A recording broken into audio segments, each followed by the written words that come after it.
UP judiciary और RO के purpose से प्रीवियस क्वेश्चंस को देख रहे हैं।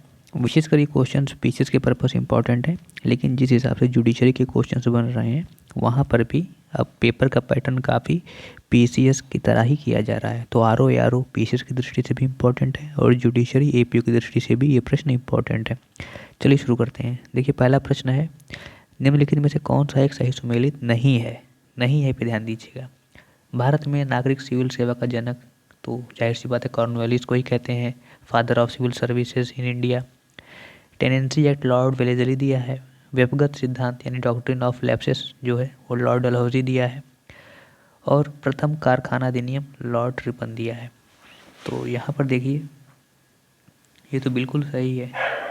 अब टेनेंसी एक्ट जो है वो आया था 1822 में, लेकिन 1822 में वेलेजली नहीं था।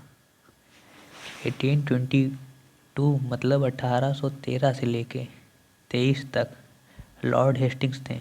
तो वेलेजली नहीं होगा, बाकी सारे सही हैं। तो इसका आंसर हो जाएगा हमारा ऑप्शन बी, ये सुमेलित नहीं है क्योंकि यहाँ पर होगा Lord Hastings.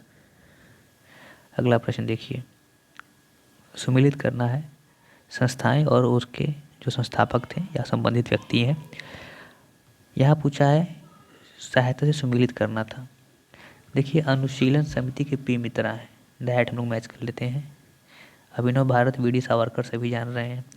Indian Republican Army Surya Sen और हिंदुस्तान रिपब्लिकन एसोसिएशन एचआरए इसके थे राम प्रसाद बिस्मिल।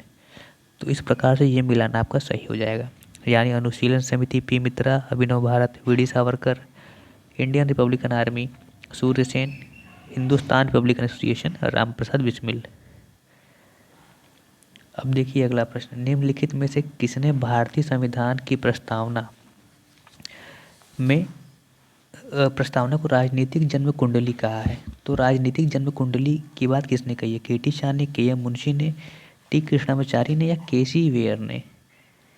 तो इस प्रश्न का सही उत्तर हो जाएगा ऑप्शन बी, के.एम. मुंशी। के.एम. मुंशी ने ही संविधान की प्रस्तावना को राजनीतिक जन्म कुंडली कहा है। राजनीतिक जन्म कुंडली के लिए जो इंग्लिश टर्म रहेगा वो आपका पॉलिटिकल हॉरोस्कोप रहेगा, ठीक है। Political horoscope KM. मुंशी ने कहा है। किसको? उद्देशिका को, प्रस्तावना को, प्रियम्बल को। ये आपको ध्यान रहना चाहिए। अगला प्रश्न देखिए, विपणन संस्थाएं दिया हुआ है और इनका मिलान पूछा है कि ये सही हैं। तो पहला है राष्ट्रीय कृषि विपणन संस्थाएं 1988। उसके बाद है हमारा ट्राइफेड 1987, कृषि मूल्य आयोग 1965 और डी ऑप्शन सही सुमेलित है। तो इसका हो जाएगा हमारा ऑप्शन डी, सभी सुमेलित है। पुनः देख लीजिए, यानी कि राष्ट्रीय कृषि विपणन संस्थान 1988 होगा और ट्राइफेड हमारा जो है वो 1987 होगा। कृषि मूल्य सूचकांक 1965, यानी कि सभी सुमेलित हैं। अगला प्रश्न देखते हैं, निम्नलिखित सल्तनतकालीन सुल्तानों में से किस एक ने अपने वफादार गुलामों की एक टुकड़ी रखी थी जिसे तुर्कान चहलगान कहा जाता था? तो इसका ऑप्शन हो जाएगा हमारा आंसर ए, इल्तुतमिश, ठीक है। तो तुर्कानी चहलगानी ये इंपॉर्टेंट इल्तुतमिश के लिए। और याद रखिएगा कभी प्रश्न पूछे कि दिल्ली सल्तनत का वास्तविक संस्थापक कौन था, रियल फाउंडर ऑफ दिल्ली सल्तनत, तो इल्तुतमिश ही उत्तर होता है। याद रखिएगा रियल फाउंडर अगर पूछे, रियल वास्तविक संस्थापक, तो इल्तुतमिश इसका आंसर होगा। आगे देखते हैं, पुस्तकें और लेखक अकबरनामा अबुल फजल, हुमायूंनामा गुलबदन बेगम, मज़्म उल बहरीन दारा शिको, सभी सही हैं। सभी पुस्तकें इंपॉर्टेंट भी हैं तो नाम भी याद रहने चाहिए। ललितादित्य मुक्तापीठ, ये प्रश्न देखिए, ललितादित्य मुक्तापीठ ने कश्मीर में सूर्य के प्रसिद्ध मंदिर मार्तंड मंदिर का निर्माण कराया था। तो एक प्रश्न आपका यहीं से क्लियर हो जाता है कि मार्तंड मंदिर जो कश्मीर में सूर्य को समर्पित है उसका निर्माण ललितादित्य मुक्तापीठ ने करवाया था। वह किस वंश का शासक था? तो याद रखिएगा कारकोट वंश का शासक था, ऑप्शन ए। और कारकोट वंश का संस्थापक पूछा जा सकता है, याद रखिएगा दुर्लभ वर्धन। कारकोट वंश का संस्थापक था दुर्लभ वर्धन, दुर्लभ, मैं लिख दे रहा हूँ एक बार, दुर्लभ वर्धन, एक में रहेगा ये।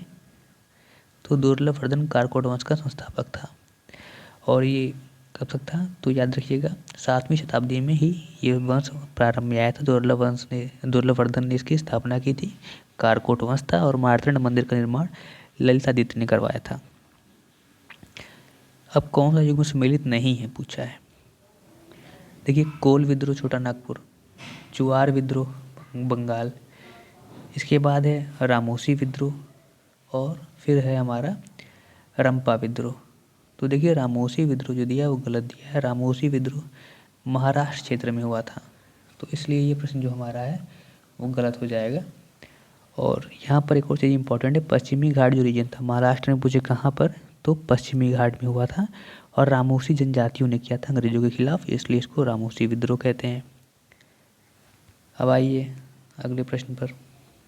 विजयनगर साम्राज्य के किस शासक के अभिलेखों में उसके लिए गजबेटकर यानी हाथियों के शिकारी शब्द का प्रयोग किया गया है? तो इसकी ये है हमारा शासक देवराय द्वितीय के अभिलेखों में उसे गजबेटकर कहा गया है। बहुत इंपॉर्टेंट है देवराय द्वितीय।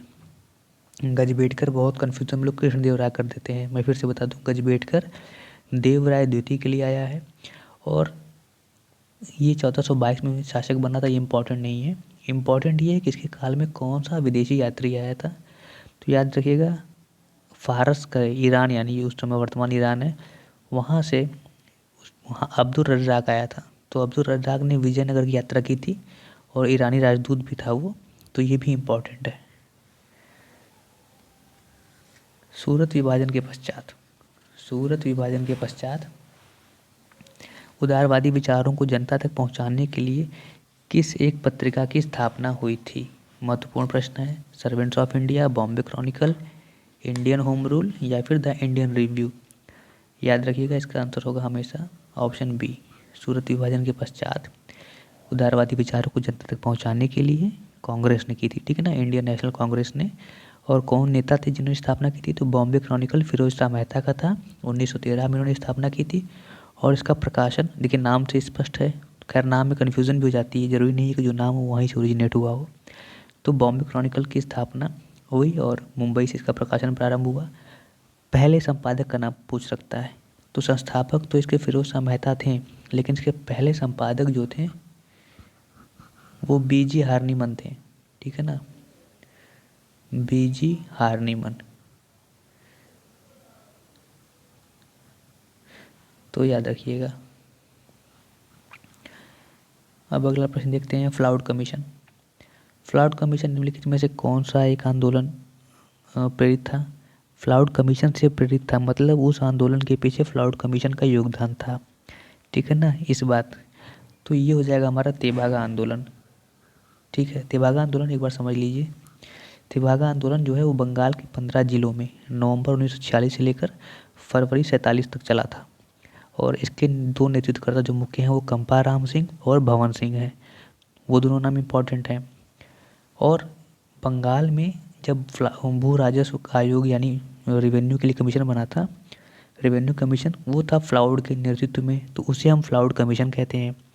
और इस रिपोर्ट ने ही सिफारिश की थी कि भाई 3 भागों में बांटो, यानी 2 भागों में बांट के 2/3 हिस्सा जो है वो किसान को मिलना चाहिए पूरी उपज का, और ज़मीन के मालिक को 1/3 मिलना चाहिए, 1/3 ज़मीन के मालिक को, एक तरह से जमींदार को, और 2/3 उस पर खेती करने वाले किसान को। अभी इसी सिफारिश को जब ये कमीशन ने कहा तो बंगाल किसान सभा ने कहा कि इसको लागू करिए, ये सही बात है।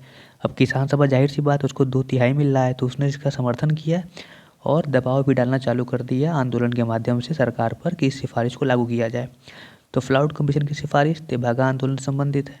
तेभागा आंदोलन के 2 नेतृत्वकर्ता कौन हैं? कंपा राम सिंह और भवन सिंह। तो ये महत्वपूर्ण प्रश्न थे। आगे भी इस तरह की वीडियो जारी रहेंगी। धन्यवाद, शुभकामनाएं।